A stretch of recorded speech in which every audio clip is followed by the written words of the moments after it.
Nitu bon nyela onoria onore bon pada'a ar noa onore padhaw kated noa onore na jaha good katha se gabe katha se jaha do arbon men dare aje sar katha lekate onoria ukalekana katha ko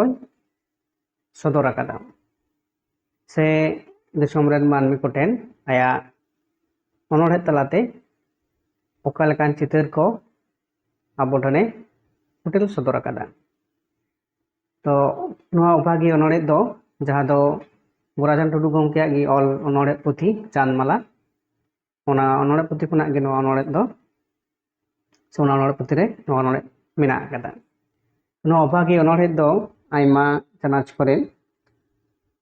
onore ekade seled mena akada to pulu noa onore bon padha'a ebong tarpore gi noa rena gabe katha dobon badaya ina mara nole jaha bon nyelek kana je noa onore rena jaha do 6 gotang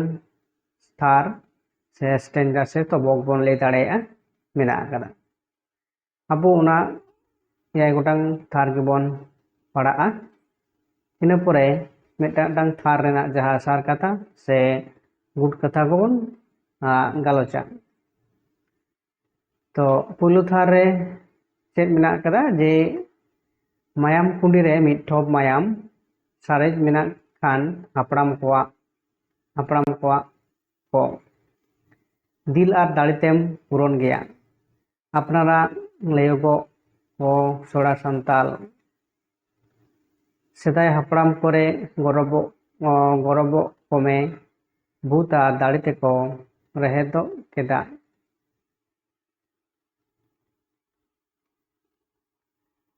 Kajak dharti re bin digawa ko santal parsi ar jat santal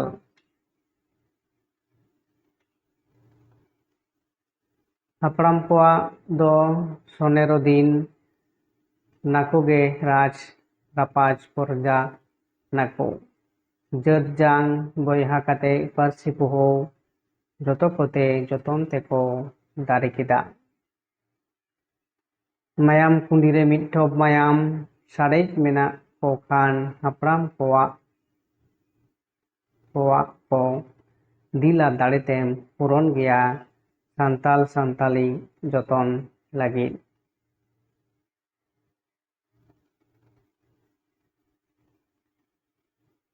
Puhai obagia jat badi por parsi tamni tangwa tire edam mak ko edam humoya game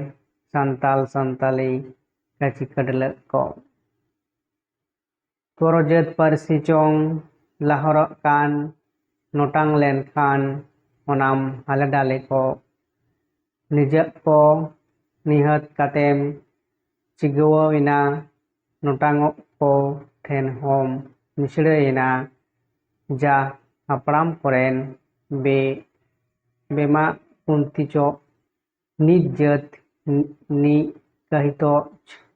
porojat toy hapram koa jang keter nyurama santal ren badi tonwa 6 gotang thar se stanza bon pada mujud kida ina pore noa onore rena jaha do good katha se sar katha lekate abo bon point to 5 point bon galocha se set ko noa onore rena jaha sar katha lekate set ko nyamuk kana ona bon galocha lagi onde Kobi Gorachan Tudua obagi onore rena sar katha se samari onore rena sar katha lekate jaha node point ko mena akada point lekate judi bon nyela metang mena akada hapram koa mayam ar dare dosar mena akada santali parsi rena tetet tesar mena akada je naha okto rena duk tapore mena akada Eveno rena nehor ar jati bairi ko dikkar hese तो नवा topic बा नवा जहाँ point को मेना कदा तो नवा जहाँ ये गोटांग स्थार से स्तबक बन पढ़ाव केदा नोड़े देना उना कोरेना जहाँ दो सार कतले काते नोड़े टोटल मिट्टांग बारे पुनिया मोड़े गोटांग पॉइंट आते ना ओनोड़े ना सार कता दो गाला जाबन पहिलो रे जहाँ मेना कदा हापड़ाम कोआ मायाम आर दाड़े ओंडे कवि से अनोढ़िया चे मेन होचेदा मेनाकादाय जुदी आबुआ मायाम कुंडे हापड़ाम कोआ मिठो मायाम हुसारे मेना तबे उनकुआ दिला दाड़ेते आबु आबुआ गौरव बन पूरण दोहो दाड़ेया सान्ताल जेद दो बीर आर दाड़ेयान जेद कना को मेनते जहाँ दो अनोढ़िया लई होचेद कना। तो नितो अक्तो रेन जहाँ पोंग पोंगड़ा को मेना आकाद कोआ उनको ठेन नवा कथा अनोढ़िया दर्शावेद कना से लई होचेद कना जे आबो दो सेदाय रेन हापड़ाम कोआ जहाँ दिला दाड़े ताहे कना ठीक उनका गे नितो हो मन दो नाहा अक्तो से वर्तमान समय रे नितो रेन पोंग पोंगड़ा उनका दिला दाड़े उदुक हुयोगा हेसे। दोसार पॉइंट रे जुदी बन नेला जे सान्ताड़ी पार्सी रेना तेतेल तो सेदाय अक्तो जखन नोड़े चे लेदा जे सेदाय हापड़ाम को जे आकुआ बुथ आर दाड़ीते नवा धरती रे सान्ताली पार्सी आर सान्ताल जेद दो बिन डिगुआ लेका केटेज को रेहेद लेदा हापड़ाम कोआ अक्तो दो सोनेरो अक्तो ताहे कना जहाँ रे आको गिराज रापाच आर पर्जा को ताहे कना आर अडी जतन ते पार्सी पोहा को दारे लेदा मेन्दो सेदाय अक्तो खन जहाँ दो सान्ताली पार्सी नित हो मेन्दो भारतीय संविधान रे जहाँ सेलेद कना तो सेदाय रेन हापड़ाम को जुदी आबो सान्ताली पार्सी रेना जहाँ दो पार्सी पोहा दारे जुदी बांग रोहय केते जुदी बांग को जोगा जतन किया नित पर्यन्त नित जहाँ दो सान्ताली रेना लाहांती बन नेल नामेद कना उना होयतो बांग होय दाड़े कोआ ओना किन्तु जहाँ दो सान्ताड़ को जेहेतु ले कोआ जे उनका बीर आन वा दाड़ियान जाति कना को जे उनको दो अकोय ठेन हो बांग को डिगलाव होचो कना एबं आकोआ दाड़े जोरते नितो हो टिकौ मेना आकाद कोआ आर जहाँ दो चेक को लेदा जे हापड़ाम कोआ दो मिदटांग उन अक्तो दो सेदाय दो चेद मिदटांग सोना जुग ताहे कना जहाँ दो आकोगी दिसोम रेन राज रापाच आर पर्जा को ताहे कना ओना लेकाते आकोआ जीवन खंडाव रे कोनो रकम आनाट से एटकेटोड़े बांग होइलेन ताहे कना ओना लेकाते जहाँ नोडे पार्सी रेना पोहादार हो किन्तु अडे नपाय एबं मस्ते को जतन जोगाव ले दोहो लेदा एबं नितो जहाँ आबो सान्ताली पार्सी रेना रूप से नितो जहाँ लाहांती बन नेल नामेद कना ओना दो हापड़ाम कोआ मिदटांग एनेम मेना आकाद गिया। तापरला नाहा अक्तो रेना जहाँ दो दुख कना नाहा अक्तो रेना दुख चिदा नवा कथा लई होचेद कना रिलदाय कवि आदि भावना कते मेन आकादाय जे तेहेñ आबो दो अभागिया जेद बन बेनाव आकाना आबो दो एटा पार्सी लगिद तीरे टांगा साब कतेद कमी कना बन आर अपनाना रहा सान्ताली दो कच्ची कड़ल तेबन मा गिडियेदा बन बगिया कना हो तो उना लेकाते जहाँ दो नोड़े अनोढ़िया दुख रेना कथाय सदरेद कना जे उनदिन खन जेहेतु आको हापड़ाम को नवा पार्सी को जतन जोगा आगू कदा आर नितो रेन नाहा रेन जहाँ पोंग पोंगड़ा को नवा सान्ताली पार्सी ते जहाँ दो बांग को रोड़ेद कना से बांग को लोग पड़ाग कना से बांग को चर्चायेद कना नोंकाना मिदटांग भावना रेना चितर किन्तु अनोढ़िया नेल नाम कदा आर जे लेदाय जे आबोरेन गी आबो गी किन्तु एटा पार्सी लगिद चिकायदा एटा पार्सी आबो बन अपनारेद कना आर आबोआ पार्सी दो किन्तु एटा पार्सी तेले तगी आबोआ पार्सी दो बन चिकायदा मा होचोयेद कना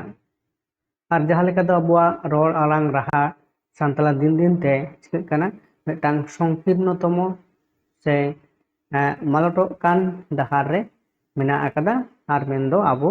ओना सान्ताली पार्सी बन बगिया कना sebon saha sangin kak kana nonkana metang uyhar bhabna jaha do onoriya ayak monare এবং jaha do onoriya onore talate noy photel sodor kada abo ko then ona duk renak katha hoy sodoret kana ina pore che bol leda je dosar point pina kada je evenok renak nehor এবং যেহেতু নঙ্কানা metang Chitor jaha do onoriya nyelet kana এবং onka ona renak dar jaha dala evenok renak nehor ho কিন্তু abo manmi ko then onoriya chikai da disom jakat ren manmi ko then mendo santal jati ko then nongka nehor je dohoy da je eta jet ar parsi ko chetan te laha chalak kana ar abu do apan raha hirke kate eta ko then bon nichre nyogok kana onate kobui do apan jet ar parsi banchaw lagit evane metabon kana hese je abuak parsi যদি babon joton jogaw hochoya এবং ona metang jehetu metang jatiya uprum kana ar ona jodi abu babon tekaw doho dareya ore khan abo dinam din eta jati then abo bon nichle hochoa je nichle rod mangal hochoa ar abuak jati parsi jodi bon banchaw doho dareya ore khan abo eta jati then onkana sasik se nahachar bangbon nyam bangko nahachar dareabona se bangko rod mangal dareabona ina pore jaha do tar porer muchut pa nyelak kada jati bairi ko dikkan jaha ko apan jahai ko mane apan jetar parsi bagi kate eta parsi te ko mohitok kana kobui do unku bemanocik se beman ar santal badi bairi mente menakat koa hese sundo nijera jati paris se au nijera jati rena jahana lay lakchar aricari ko mena kada ona ko bang apnar kate to eta jatiya apnar kate jaha do santal ren metang sotru se bairi lekate onorhya unku doi jati rekat koa se unku doi metang jati rekat koa se unku do onka bairi mente nyum halang kat koa hese teman kan je noa onore na jaha sar kata se good kata je noa point by point talate jaha leka galos hoina abong noa onore na jaha sar kata oka leka hoi kana jahai ko noa rena notes lekate kintu ব্যবহার dareya ar sar kata lekate ho oka leka hoi kana ebong noa comment talate badai sunta bon pe